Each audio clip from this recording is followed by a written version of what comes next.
travels, movies, and celebrities with Scott and Kristin. Swish Edition is where we all go. For pop culture silliness from coast to coast. It's where we belong. SwishEdition.com. SwishEdition.com. You know who Andrea Bocelli is? Andrea Bocelli, the opera singer. Kristin's so much better at pronunciation than I am.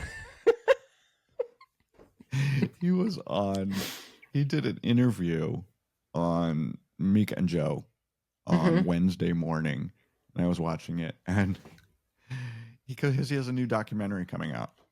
Oh, who doesn't have a documentary, right?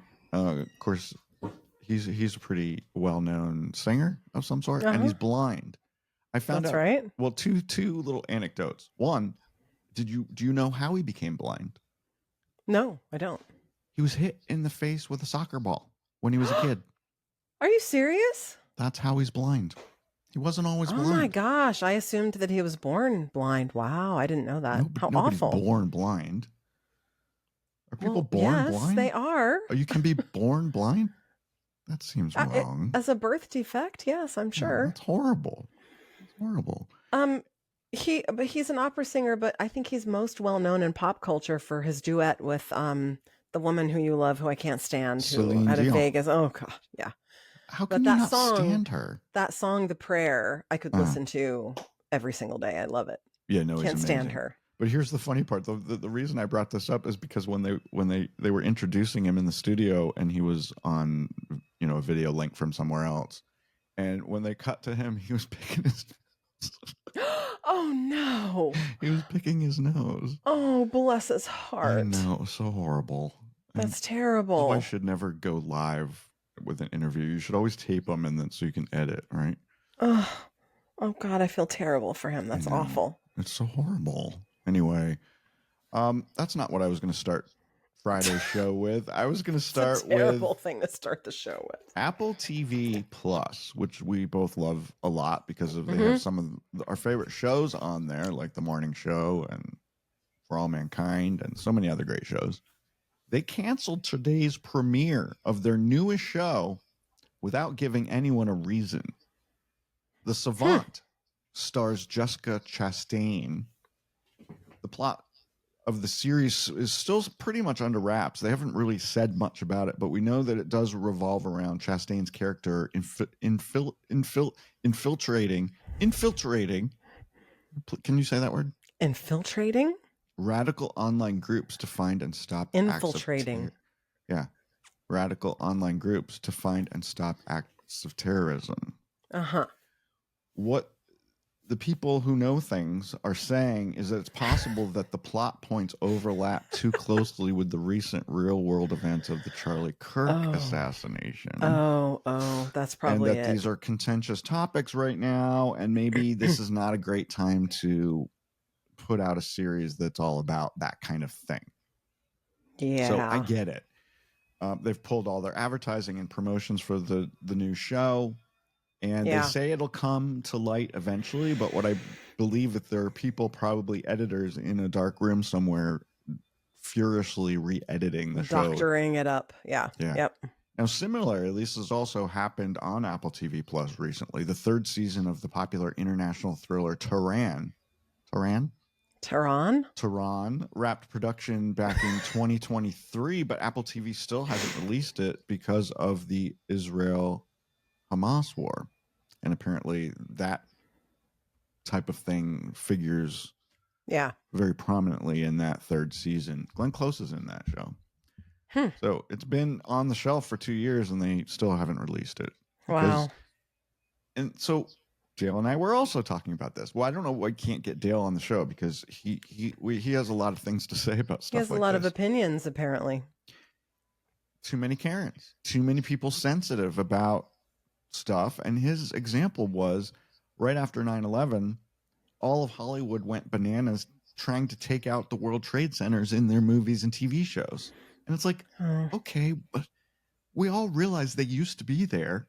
And we realize you made this before September 11th, 2001. You don't have to erase it. We know it was a thing. I mean, in Home, they didn't even show Home Alone in December of 2001 because in one scene, Lost in New York, because Kevin goes to the top of the World Trade Center. And it's like, okay, but that happened and he really did it. Yeah. So people aren't that sensitive that they're going to be like, oh no, how could you possibly show this at Christmas this year? I think there must be some monetary piece in it. I think they must be worried that they won't get the viewership and they won't get the money out of it. It's not just that they're worried that people will be upset because it's too much, Kristin. People are too sensitive to too many things. I mean, it goes back to the Jimmy Kimmel debacle. I mean, it's like, are we gonna go there? Yeah. If you don't like what I say here on the Swish Edition, don't listen to the fucking Swish Edition. And there are lots of people who don't listen. Right. My mom certainly doesn't watch because she doesn't want to hear my filthy mouth. She doesn't want to hear me call you a bitch every day. Even though you are one. I am not. But yes, so there's a thing called, choice or personal free will or what have you. And people say that in the comments of every social media post ever, right? Like somebody posts a recipe and somebody says, oh, why would you use blah, blah, blah? Why did you use rice instead of pasta? And then someone says, if you don't like pasta, then just keep scrolling. Nobody told you had to watch this video. Why can't you just keep your opinion to yourself? Why do you have to comment? My sister and I talk about this constantly, and I'm constantly sending her comments that I find on recipe sites. And one was a chicken parmesan recipe, and one of the dumb bitches wrote in the comments, "Can I make this without chicken?"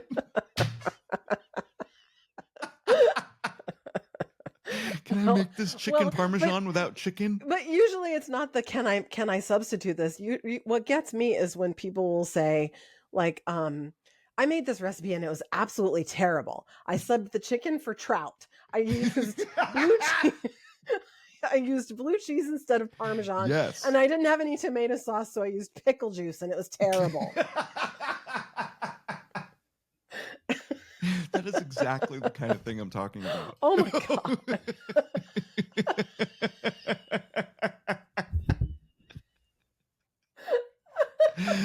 What happened? Oh my God, my camera's falling off of my laptop. I'm leaving that in the show. I'm leaving that in the show. That's too funny. Oh, I'm sweating. Oh, that was so funny. Oh my God. Now I'm just off. I don't know how to get myself back. It's fine. Together. You look great. Listen, I think we should change the focus of the show to what is wrong with you, America? You're all fucking idiots. How everyone else is an idiot. Except us. 99% of America are idiots. What the hell is wrong with people? It's true. You want to talk about Dolly? Okay. Well, shifting gears to something that's kind of fun. Yeah. Dollywood. I've never been. I've heard it's a really fun theme park. It was recently named the #1 theme park in the U.S. I can't imagine that. Yeah. And they're in the middle of a decade-long, $500 million expansion. They're putting in new rides, a new resort. Did you know Dollywood's been open for 40 years? I wouldn't have guessed that. That's crazy. They're putting in this new ride that's going to cost them $50 million. But Scott, it's going to be the world's first indoor hybrid roller coaster and whitewater river raft ride. Wow. It's called the Night Flight Expedition. It's expected to open in the spring of 26. It's going to be located in the park's Wildwood Grove, and it will be set inside of a sprawling 44,000 square foot temperature controlled facility that, of course, has the ability to operate whether it's raining or storming or what have you. And it's a 5-minute long family friendly attraction that will, quote, immerse guests in an extraordinary Smoky Mountain adventure. I love that. That sounds fun. I love Dolly, and I would love to go there someday. It's pretty amazing that I haven't been there. Dale's whole family has been multiple times. Is that right? They drive to Nashville from their homestead over in Delaware. And I would love to go. Dale and I took our RV to the town that Dollywood's in. and I'm blanking on the name of that. Something Fork or Pigeon Forge. Pigeon Forge. Yeah, we spent the night there on our. I don't know if we were on our way to the East Coast or on our way home, but we spent the night there, and we had the dog, so we couldn't go to Dollywood. But I would have loved to go. Similarly, we also spent the night right across the street from Graceland in Memphis. We could literally, from my kitchen window in my RV, I could see Graceland, but we didn't have time to go. But you didn't go. We didn't go. You know, I would love to have my own theme park. And I've already picked out a name. It's kind of like Dollywood. It's Scottywood. Oh yeah. And that's I put a good picture. I'm going to put this picture up online because I made this myself with the help of AI. And I think it is really cool. Isn't that cute? Yes. And I want to live in that house too. I want to live in that house and look out my window and see Scottywood up on the hill, like the Hollywood sign. It's good to have dreams. Well, dream actually, big. It's going to become a reality someday. I'm actually using Scottywood for a new project, which I'm not ready to talk about on the show yet. So okay. That's why that picture's there. Did not make it just for this episode. So. Speaking of Dollywood and flying places, because if you want to go to Dollywood, you should fly unless you have an RV. I read this article the other day. I guess it was yesterday. Travel and Leisure magazine put out an article. They interviewed several seasoned flight attendants, and they said, "What should you eat and drink on an airplane?" And maybe you know most of this stuff. I think I know most of this stuff, and I think I will usually ignore all of this advice. Yeah, most of it. Yeah.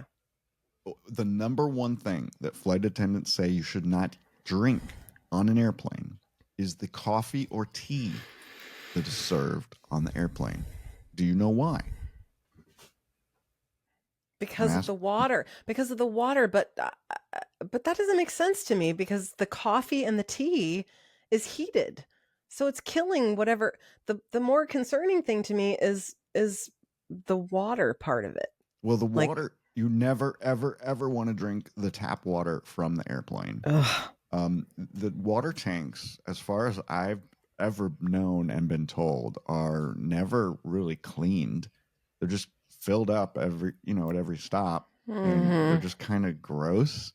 And they did a test. It was back in the early 2000s. They tested like 500 airplanes at random, and they found E. coli in that water supply. Oh my God. 15% of the airplanes. It's kind of gross. It is. It's very gross. You need to clean the tanks every now and then. It is gross. They say if you really need coffee for your flight, stop by the Starbucks in the airport before you get on board the airplane. I don't think I would worry so much, as I just said, about the coffee and the tea, because at least that's heated, and so it's killing most of the stuff. But why are you getting water on an airplane anyway? You should have a refillable bottle that you fill up when you get after you go through security, since you can't bring your goddamn ice water through the security thing. Just go buy a bottle of water. Most places at the airport will give you, restaurants will give you ice. Sure. That's what we always do. Okay. So you don't have to deal with asking for a tiny little thing of water to keep yourself hydrated when you're on a 5-hour flight. That works on your 5-hour flight, but it doesn't work on a 15-hour flight. I mean, you can't. How many water bottles are you going to bring? You know. Well, then buy a couple in the airport and stuff them in your bag and bring them on with you. Yeah. Or just drink seltzer water or ginger ale. You know. Anyway, yes, all right. yes. So those are those things. They also suggest that you should avoid gas-inducing foods and drinks. Well, for the safety and comfort of your fellow passengers. Perhaps they shouldn't be serving things like onion, kale, beans, red meat, lentils, gluten, and broccoli. Why are they serving those things? Don't serve broccoli on an airplane. They're only serving those things in first class because they're not serving anything but crackers and pretzels for the rest of the plane. So give me a break. Oh, really? You guys don't get meals, like hot meals? Oh my God. In the back? No? Is that not a thing anymore? No, Scott, it's not. They also for the rest suggest of that the you steer peons clear of the of world. carbonated drinks. Why are you talking over me? They also suggest that you steer clear of carbonated drinks that can lead to an upset stomach in the air. You're just still doing it. This is why this is the last episode of the Swish Edition. First of all, carbonated drinks do not necessarily lead to an upset stomach. People drink ginger ale to calm their stomach. So that's the dumbest thing I ever heard. And drinking carbonated soda and water doesn't cause you to have gas. That's false. I know. And all I drink is carbonated. I can't even drink flat water. I hate flat water. I always jizz it up with my water. What's my thing called? Yes, seltzer water. Seltzer club soda. My thing. Your soda stream. Soda stream. There you go. Also, one other flight attendant says, due to very high sodium content, I always avoid drinking Mr. and Mrs. T's Bloody Mary mix and tomato juice on board because the sodium content can dehydrate you. Well, Then fuck that shit. Just drink more of the dirty tap water when you're done, and the vodka that you get to go with your Bloody Mary mix will kill whatever's in the water. Problem solved. That's exactly what I was going to say, because my go-to airplane drink before noon is a Bloody Mary. That's what I want. I love Bloody Marys on airplanes. They taste different on an airplane. I don't know if it's because of the pressure, the air. I don't know, but a Bloody Mary definitely tastes different on an airplane. It's true. Okay, we can move on. We're all going to ignore everything I just said. Too.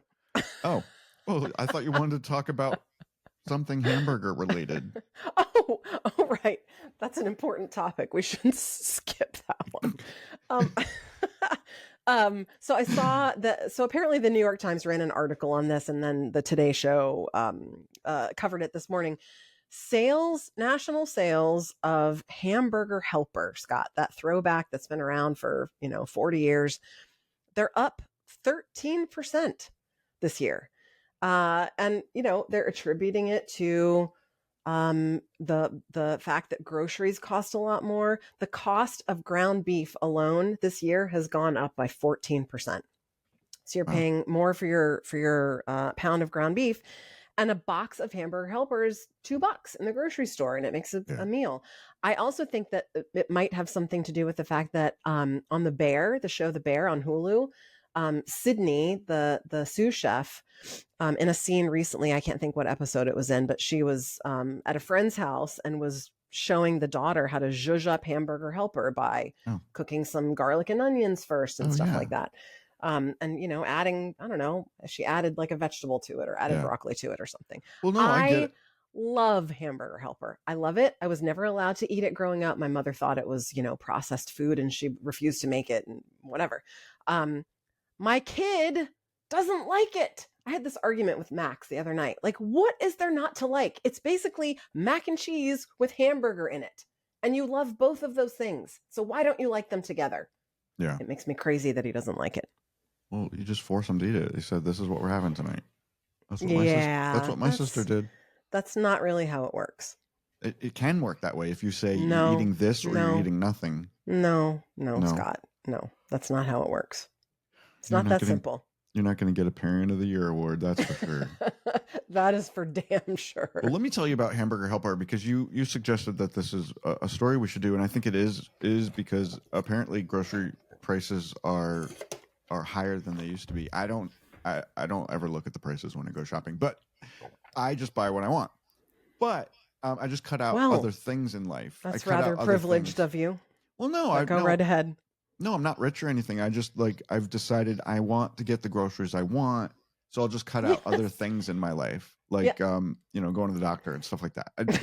There are ways you can save. There's you're making a trade-off. We also decided not to buy a new car this year, so our car is 4 years old now. That's such a sacrifice. Do you know that I've never had a 4-year-old car before? As an adult, I've always traded my cars right at the 3-year mark. Oh my God, Scott! And this is the first time that I've kept a car longer than 3 years, because I've learned that you're just throwing your money away. Car payments are just a big fat waste of money. You are such a you're leading a very special life. That's all I can say. What? You don't look at grocery store prices. You've never had a car for more than 3 years. Jesus Christ. Well, I redeemed myself by saying but I just did. That's what the whole point of this is, that I'm learning new things and I'm learning to be more frugal. That's why my car is now 4 years old instead of 3. Oh, well, you get a gold star. You get a gold star. Do you want a cookie? Good heavens. No, I want Hamburger Helper. But guess what? I don't buy Hamburger Helper anymore, even though I do like it, because you can make it at home. Yes, without all the chemicals. I agree. You can make it yourself, and I make it a lot. I just don't need the mix. I don't need the mix. It's cheaper to buy a 99-cent, huge 16-ounce container of elbow macaroni, and you only need like half of it, and you have the spices there anyway. I agree, and it's healthier for you because there's lots of chemicals. Better cheese instead of chemical-y cheese. Yeah. So I make it maybe a couple times a month. I love it, and I zhuzh it up just like you said with. I agree. Onion and garlic and I agree. I just wish that I could get my kid to eat it. Do you know what I made that was a throwback last night that we all enjoyed? If wishes were horses, beggars would ride. Yeah. What was the other one my dad used to say? If a frog had wings, he wouldn't bump his ass a hoppin'. I don't know what that means. I made sloppy joes for dinner last night, and everyone loved them. From scratch, not from the didn't you tell me that you use the can? Like there's a can of sloppy joe something, isn't there in the a manwich or something? I don't think somebody told me they used the can version. I made it with hamburger and tomato paste and onions and garlic. It was sloppy Kristin's. They were delicious. I want to end on this note on this Friday, September 26th. Modelo was the number one beer in the United States. Not anymore. It's been overtaken by Michelob Ultra. I'll tell you why that is.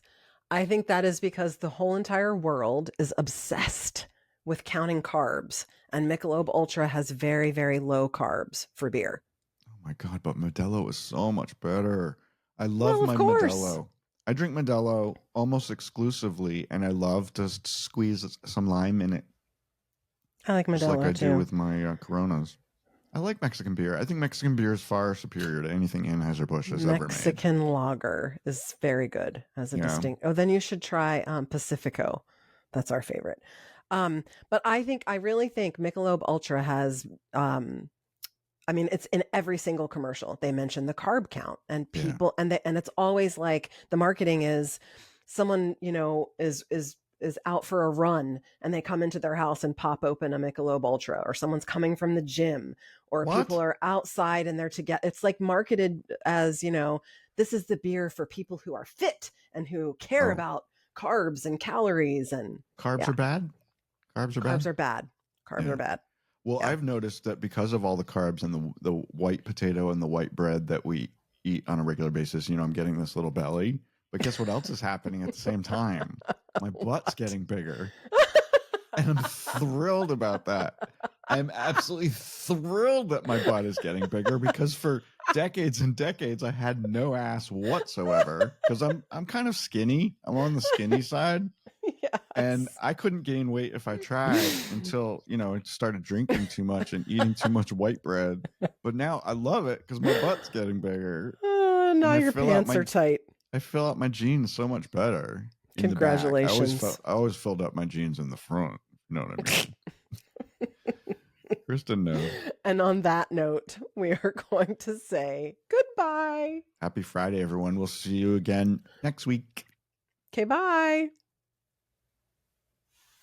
God. Inane. The Swish Edition is a production of Bethwick Media, LLC. Learn more about the show at swishedition.com. And don't forget to subscribe and leave a review on your favorite podcast app or site. But only if you like us.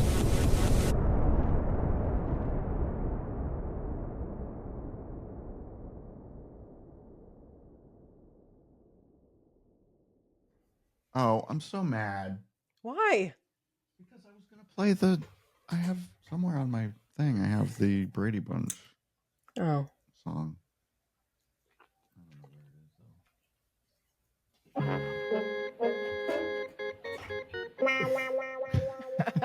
though. one of the transitional tunes. You ready? Get your... Yeah. Oh. All right. I'm gonna start with one story before I go into my Apple story. Okay. You ready?